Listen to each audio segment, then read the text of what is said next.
what is preserve formatting? Sometimes we want to follow the exact format of how it is written in the HTML document, ठीक है। यानी हमने किसी website से कोई चीज़ copy की है और हम चाहते हैं वो एग्जैक्ट फॉर्म में ही रहे, जहाँ पे उस वेबसाइट में जिस फॉर्म में लिखी हुई थी उसी फॉर्म में रहे, तो हम एक टैग यूज़ करते हैं जिसको कहते हैं प्री।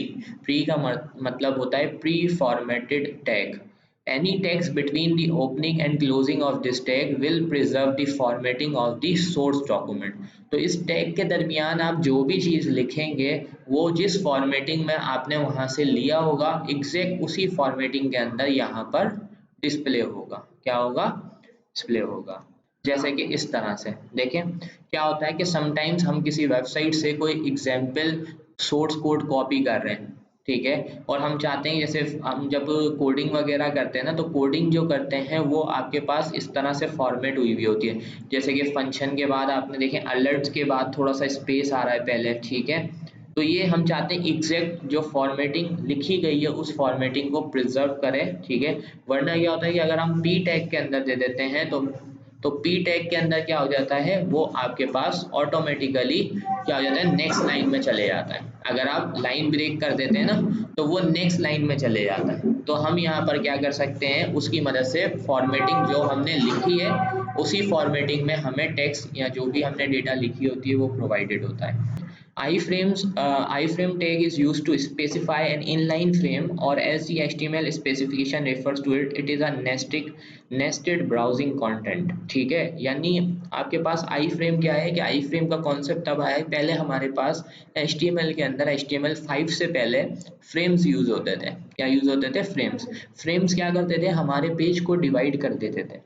क्या करते थे? डिवाइड। जैसे एक पेज के ऊपर मुझे 3-4 चीजें दिखानी है तो हम क्या करते थे? फ्रेम्स की मदद से उसको डिवाइड कर देते थे और हम उसको कॉलम्स और रोज के अंदर डिफाइन करते थे और वो डेटा दिखा देते थे। बट वो फिजिबल नहीं था, उसके अंदर कुछ मसले थे जिसकी वजह से उसको क्या कर दिया? डेप्रिशिएट कर दिया गया, उसको खत्म कर दिया गया। अब वो फ्रेम्स का जो टैग है वो आजकल यूज नहीं होता। HTML5 के अंदर आपके पास आई फ्रेम का टैग जो है ना उसको इंट्रोड्यूस किया गया कि अगर आप फ्रेम यूज करना चाहते हैं, कौन से फ्रेम? Inline frame. क्या है ये? Inline frame. यानी आप इसका एक एरिया डिफाइन कर देते हैं, उस पर्टिकुलर एरिया के अंदर ये फ्रेम का बिहेवियर देते हैं। जैसे आपके एड्स वगैरह जो आते हैं वेबसाइट्स के अंदर वो ज्यादातर मोस्टली आई फ्रेम के अंदर होते हैं। आई फ्रेम के टैग के अंदर आप एक फ्रेम बना देते हैं, उसके अंदर टैग जो आपका ऐड होता है उसको कॉल कर देते हैं, तो वो एक सेपरेट राइट साइड पे कंटेंट में शो हो रहा होता है और उसमें वीडियो भी चल रही होती है, कभी कभार कभी जिफ इमेज आ रही होती है। तो आप क्या करते हैं? फ्रेम बना के आई फ्रेम उसको वहां पर यूज कर लेते हैं। Inline frame allows you to embed another document. तो इनलाइन फ्रेम आपको क्या अलाउ करता है कि आप एक अलग डॉक्यूमेंट उसी डॉक्यूमेंट के अंदर ऐड करा दें, एम्बेड करा दें। जैसे हमने अभी 2 पेज बनाए ना, एक है क्लास और एक है क्लास 1। तो अगर हम क्लास में हैं और क्लास वाले डॉक्यूमेंट के अंदर हैं और हम क्लास 1 का भी डेटा दिखाना चाहते हैं तो हम फ्रेम के अंदर उसको क्या करा देंगे? एम्बेड करा देंगे। हम क्या करा देंगे? उसको एम्बेड करा देंगे। Inline frames are often used in online advertising where the contents of the iframe is an ad from an external party। तो बेसिकली आई इन फ्रेम जो है ना, इनलाइन फ्रेम्स वो एडवर्टाइजिंग के लिए यूज होते हैं, जैसे कि मैंने आपको बताया एड्स वगैरह के लिए। और जो एड्स आ रहे होते हैं वो थर्ड पार्टी जो एजेंसी वगैरह होती है वो प्रोवाइड कर रही होती है और वहां पर आप उनका कोड लिख देते हैं तो उनके एड्स जो उन्होंने दिए होते हैं वो एड्स आपकी वेबसाइट पे अप्लाई हो रहे होते हैं। तो इसका सिंटेक्स क्या है? बहुत ही सिंपल है। यहाँ पर आप लिखेंगे आई फ्रेम, आई फ्रेम के बाद यहाँ पर जो एट्रीब्यूट यूज होता है वो है सोर्स। क्या है? सोर्स, SRC शॉर्ट फॉर्म के लिए, ठीक है, SRC। उसके बाद आप यहाँ पर डेस्टिनेशन बता देंगे कि कौन सा URL आप वहां पर फ्रेम के अंदर डिफाइन करना चाह रहे हैं। अच्छा, अब आई फ्रेम के कुछ एट्रीब्यूट्स भी हैं, ठीक है, जैसे कि हाइट और विड्थ। क्या है? हाइट और विड्थ। यानी आप बताएंगे कि फ्रेम कितने साइज का होगा, ठीक है। तो वो आप किस में बता सकते हैं? वो आप विड्थ और हाइट में भी बता सकते हैं, पिक्सेल्स में भी बता सकते हैं और परसेंटेज में भी बता सकते हैं। तो आपने देखें यहाँ पर क्या लिखा है? आई फ्रेम, उसके बाद आपने लिखा सोर्स, कि सोर्स में यानी ये वेबसाइट ओपन हो जाए फ्रेम के अंदर और उसकी विड्थ हो 425 पिक्सल्स और हाइट क्या हो जाए? 350 पिक्सल्स। तो जब ये आपके पास फ्रेम आएगी आपके HTML पेज के अंदर, तो इसका जो साइज होगा वो ये होगा और उसके अंदर ये पेज पहले से डिस्प्ले हो रहा होगा।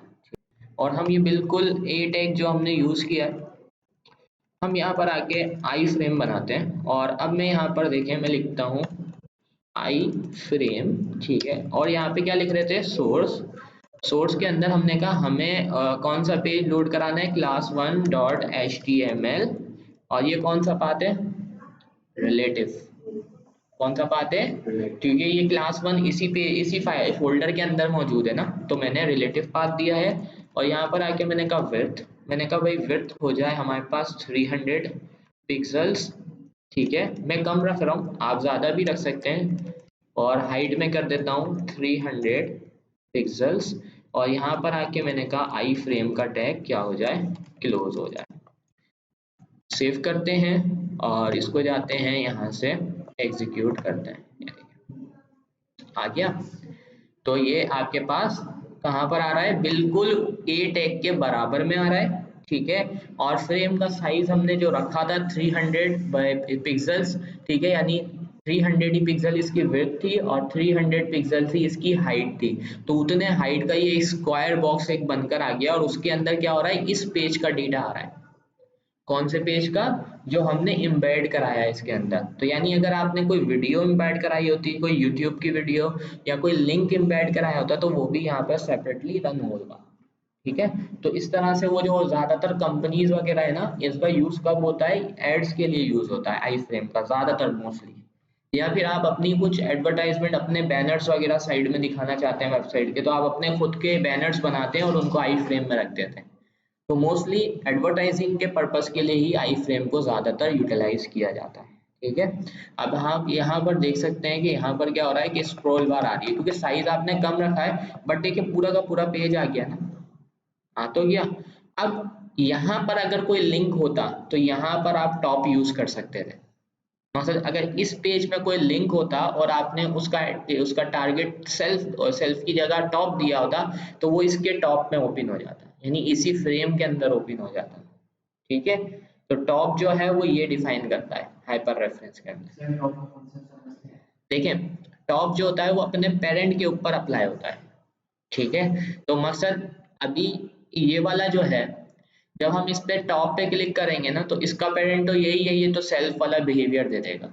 क्या दे देगा, सेल्फ वाला। अब एक लिंक है इस आई फ्रेम के अंदर, किसके अंदर, आई फ्रेम के अंदर। जब आई फ्रेम से क्लिक होगा ना, तो आई फ्रेम के ऊपर ही ओपन होगा, क्योंकि उसका पेरेंट क्या है, आपके पास आई फ्रेम है। तो आई फ्रेम टॉप बन जाएगा और टॉप के ऊपर इसके ऊपर रन हो जाएगा।